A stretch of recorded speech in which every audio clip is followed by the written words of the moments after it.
Hi loves, and welcome back to another video. So in today's video I'm going to be doing a get ready with me, but this is going to be a different kind of get ready with me. This is going to be a get ready with me while I tell a true crime story. So I'm gonna tell you guys how I got on this topic or whatever. So one day I was talking to my sister and I was just like, damn, I'm trying to figure out more video ideas, like some other stuff I can do to grab people's attention or some stuff that I'm into. And she gave me the idea of telling true crime and doing my makeup. I had never seen any video like this before where people do their makeup and tell true crime. I often watch videos where people do like mukbangs and tell true crime, like Stephanie Sue. She does that. Megan does that. I forget her last name, like Megan I don't know, starts with an M. She does mukbangs and she sometimes tells like conspiracy theories or true crime stories and stuff like that. So I really only have ever seen mukbangers do it. So my sister gave me the idea. She was like, you know, you love true crime. You also like do get ready with me, so you could do that together. So I'm like, that's a bomb idea, right? So later she tells me that she got this idea from this girl that she watches who does these videos, and I'm like, oh damn, I didn't know somebody did it at first. But there is a girl on here that does it, and I'm pretty sure she is known for it, and she has like millions and millions and millions of followers. So her name was like Bailey Surian. I cannot pronounce her last name. I'm probably pronouncing it wrong, but I will link her channel in my description box. So I guess my sister got this idea from her, so that's where I'm going to give the credit. I guess she does these kind of videos as well, so I'm gonna go ahead and credit Shorty. I'm kind of stealing her idea, but I also love true crime, and you know, I love makeup, so I'm gonna put both together. And I researched this story for you guys. My sister gave me the idea for the story as well, because I'm like, I don't know what to tell, and she was like giving me different ideas of certain ones to tell. And I wanted to do one too that I hadn't seen somebody doing, like a mukbang I've watched. So that's another reason why I chose this. So I'm gonna just get ready and tell you guys the story at the same time, and hopefully you guys enjoyed this video. So we're gonna get right into it. So you guys, the story that I am gonna be talking about today, or the true crime story I'm gonna be talking about today, is the case of Joseph and Elisabeth Friztl. Okay, this takes place where this, like, the story really begins 1977. So obviously they're related. They have the same last name. Joseph is the father and Elisabeth is the daughter. Now he has a wife and her name is Rosemary, and together they have 3 sons and 4 daughters, and within these 4 daughters that also includes Elisabeth. So this man, her father, and this also takes place in Austria, you guys. So this takes place not near the US, but yes. So this takes place in Austria. So the father begins abusing Elisabeth when she is only 11 years old. And he abuses her by making her watch porn, and then he rapes her. So this starts at age 11, and that's why I said it starts in like 1977. That's like when she would have been 11. So that's like when really the abuse from this man, her father, starts. Mind you, he has 6 other kids outside of Elisabeth. So I mean, he like especially picks her to abuse, which is just sick.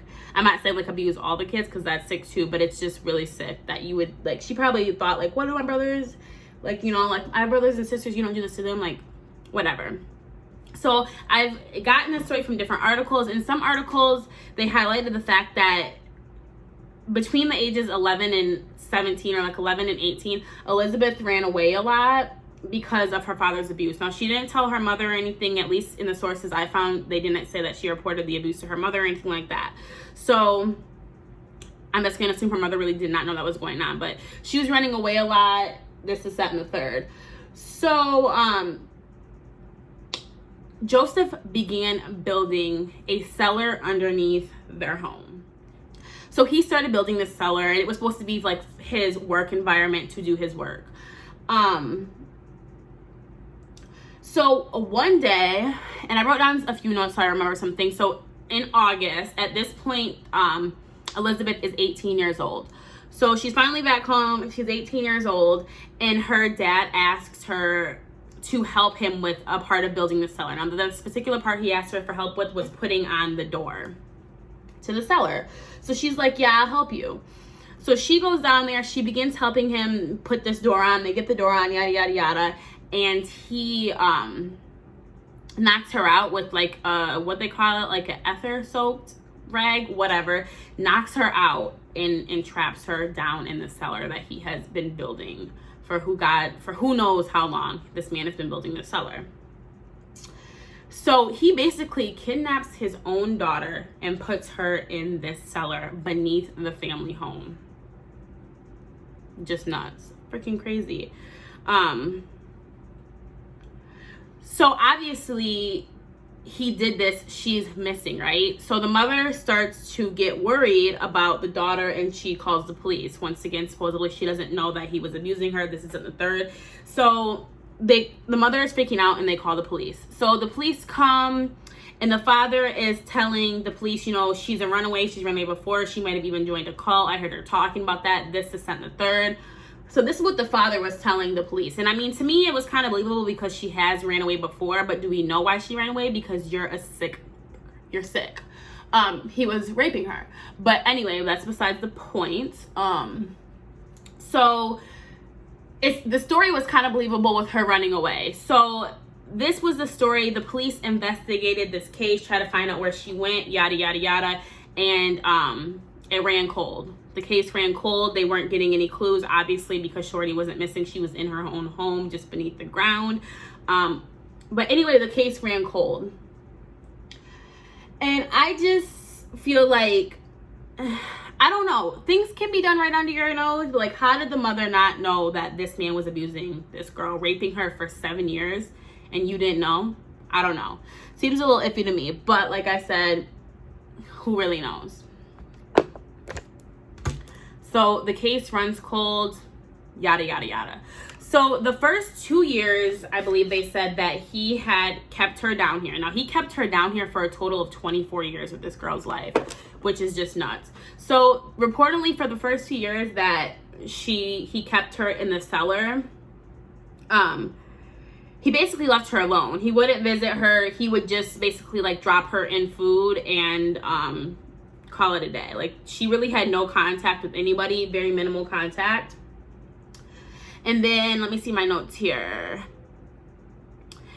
Then after that, he like visited her minimum 3 times a week. And the whole family that reported that he would go down to the cellar every morning.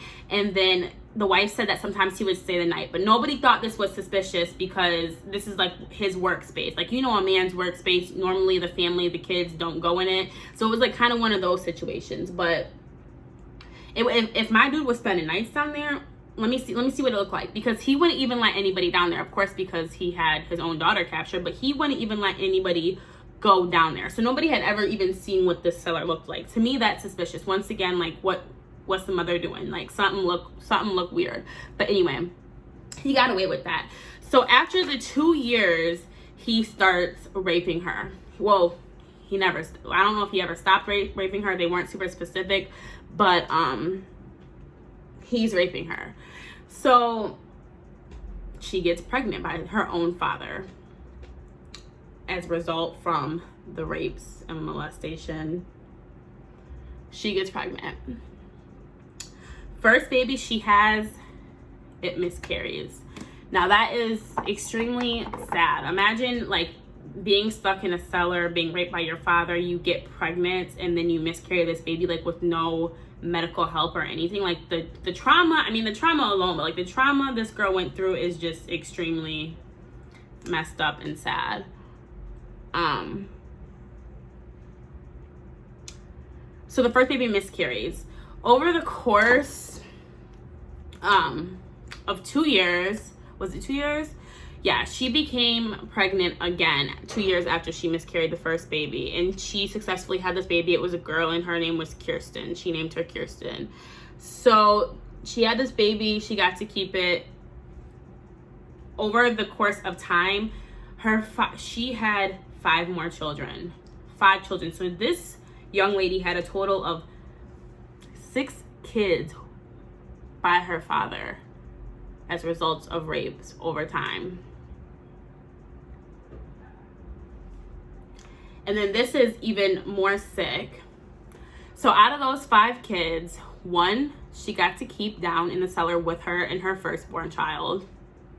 Second baby miscarried, or no, not miscarried. The second baby died shortly after her giving birth, probably because she wasn't in a good state. I'm sure she didn't have proper nutrition. She didn't even get sunlight. Like, of course, her babies are going to be very malnourished. She's malnourished, and she had 2 babies pass away.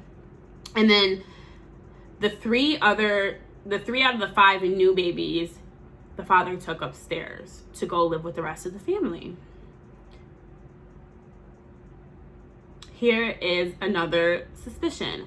So obviously, because the rest of the kids in the house and the mother did not know about this whole ordeal, him kidnapping his own daughter, raping her, babies, he planned this elaborate scheme so that it would look right to social services, his family, everybody. So reportedly, Elisabeth ran away, right? So he took these babies one by one and hid them like in the bushes or at the doorstep, and he would make her write these notes, or he would write these fake notes like from Elisabeth saying that she fell pregnant and she just couldn't take care of these babies.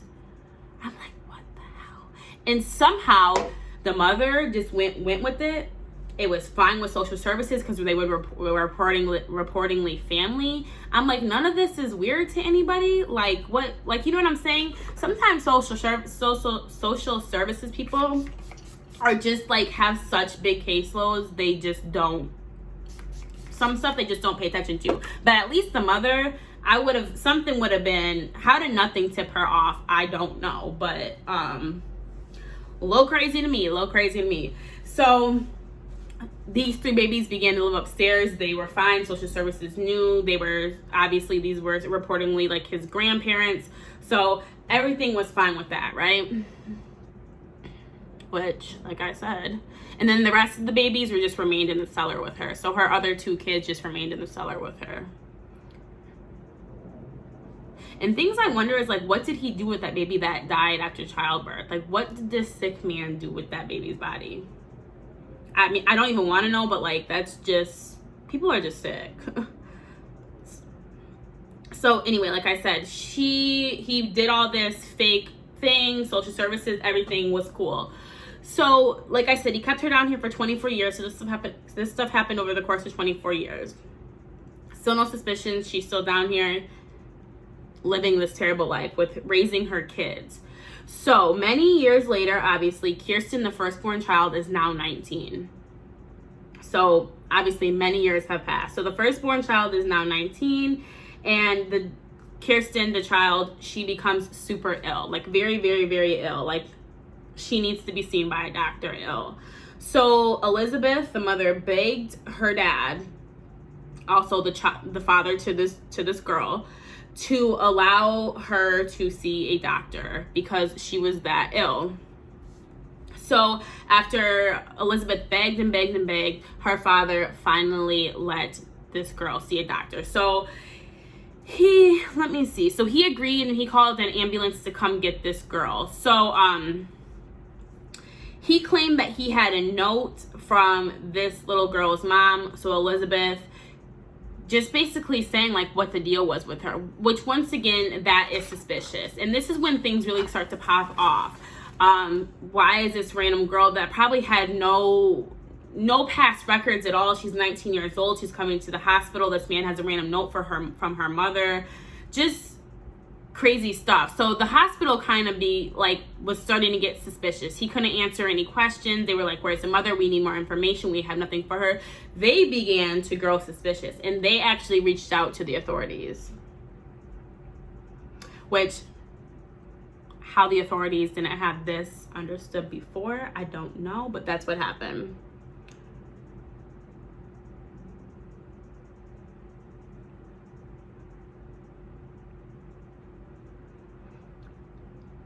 So the police then questioned Kirsten, the daughter, for about a week.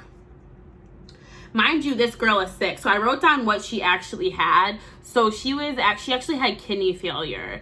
And that's why the staff needed more information about this girl, because she had kidney failure. And when Joseph couldn't answer any of the questions, that's when they called the police. So she was obviously very, very sick. So they questioned this girl for a week over the time period of her being very ill. And they really weren't getting much out of her. You got to remember that this little girl has spent her entire life in a cellar. Cognitively, she's probably not there. The mother taught them what she knew. She obviously had like a high school education, but she probably didn't graduate. Obviously, I don't know the specifics, but her father took her when she was 18. So she tried to teach her kids what she knew, but obviously this girl like had no social skills, was in a basement or a cellar for 19 years of her life, you know, very, very behind, obviously. So she wasn't really telling the authorities anything. She really didn't have much to say to them.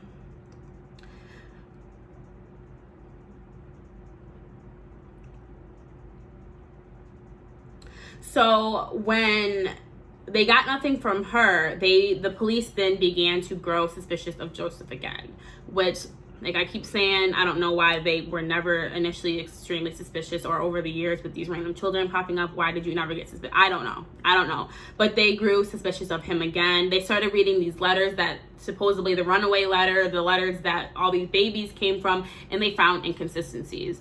Why the hell could you not find these inconsistencies? When you first got all these letters, they just obviously did not care. So much time had passed. They were like, it is what it is.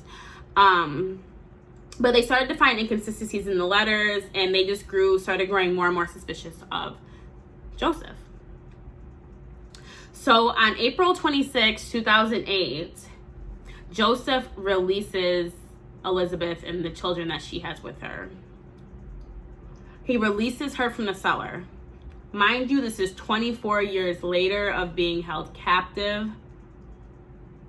And obviously people say like they don't know if Joseph let them go out of like pity or guilt, but obviously he let them go because he knew he was going to get caught.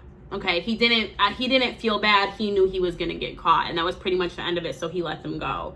So I guess immediately after getting let go, Elisabeth went to the hospital to visit her daughter. That was her first priority, was to see what was up with her daughter.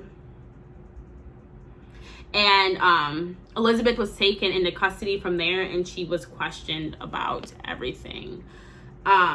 The only way she would speak is if they ensured that she would never see her father again. And they ensured that for her so that she would tell them. After her telling them everything that happened, Joseph was arrested that same exact night. And the children were then released. Her other kids were then released. Another thing that I think is crazy about this story, after this came out, right, the wife, Rosemary, she fled. Reportedly, she fled because she was scared that the police were going to think that she was a part of it. Ooh, sorry, the sun is coming out. Reportedly, she fled because she was worried that the police would think that she had something to do with it, but according to the stories and the articles I read, she really did know nothing about it. Once I said suspicious, once again, I say suspicious to me, but supposedly if she didn't know anything, she didn't know anything. So, the mother fled,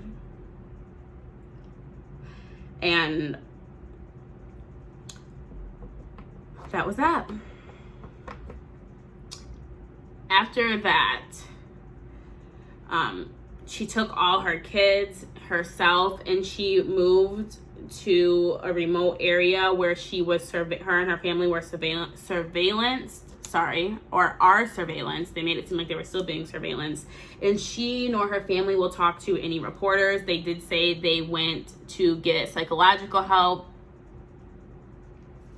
and treatment for her kids, and they're reportedly doing a lot better, living a somewhat decent life. And hopefully she's doing well. They did in one of the articles, they did say that she was trying to reconnect with her mother, and they were trying to get on the same page. So obviously her mother did not go to jail, so she was trying to reconnect with her mother, and they were trying to get on the page, and they were just trying to really just be a family and be away from everybody.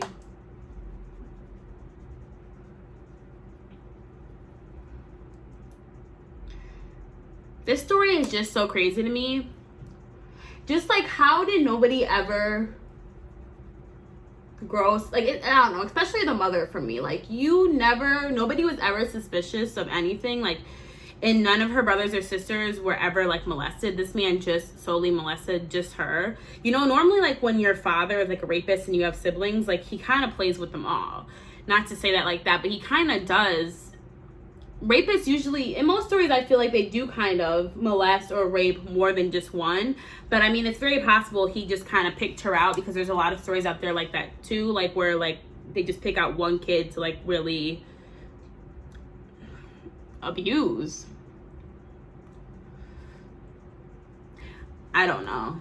Just like I said, it's crazy how nobody was suspicious. I guess the neighbors were suspicious at one point because they heard sounds coming from like that area of the house, the basement, the cellar, but he just blamed it on like his work or his projects or like leaky pipes and stuff like that, and they always believed him too. So 24 years and he never got caught, and he would have never got caught if that girl did not get ill. Think about that, which is just crazy. So he was charged. I'll tell you guys his charges. Of course he was charged.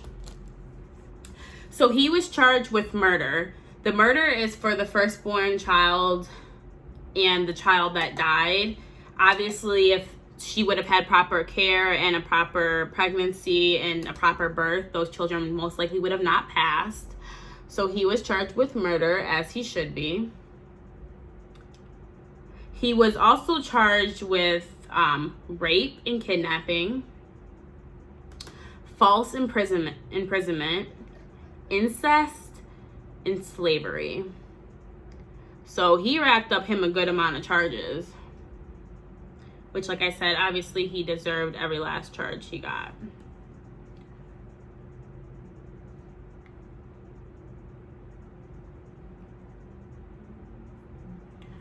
And he was sentenced to life. He got life in prison. And if you guys go, I actually might insert photos of the cellar. I was going to say, if you go online, you can actually see the photos of the actual cellar and the place he held her. And you can see photos of him as well and her before she went missing. But like I said, she doesn't do any interviews. Her family doesn't do any interviews. So, but if you go Google his face, he just looks like a normal guy. Like, he just looks normal.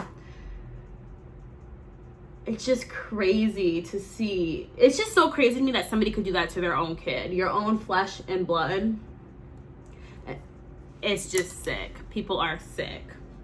But I will insert pictures so you guys can see the cellar and you guys can see what he looks like and what she looks like. Obviously, all of her kids are now grown. She's obviously pretty old. So if she was held captive at the age of 18 and he had her for 24 years, I believe she'd be 42 when she was let go.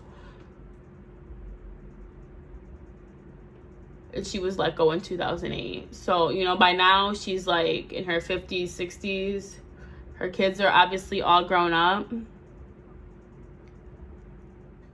Alrighty, guys, and that is the story of Joseph and Elisabeth Friztl, and that is their case. I really enjoyed looking up this case and learning about it. Like, again, like I said earlier, I really love true crime. I used to watch Snap, First 48 growing up. I love Law & Order SVU. I love Criminal Minds. I just like to watch the true crime channel. I'm into all that kind of stuff. So I love looking into these cases and learning about these cases. So this will definitely be something that I will be doing again on my channel. Let me know if you guys liked it. If there's any specific stories that you guys might want to see me tell. And yeah, thank you guys so much for watching. As always, please like, comment, and subscribe, and I will see you guys in the next video. Bye.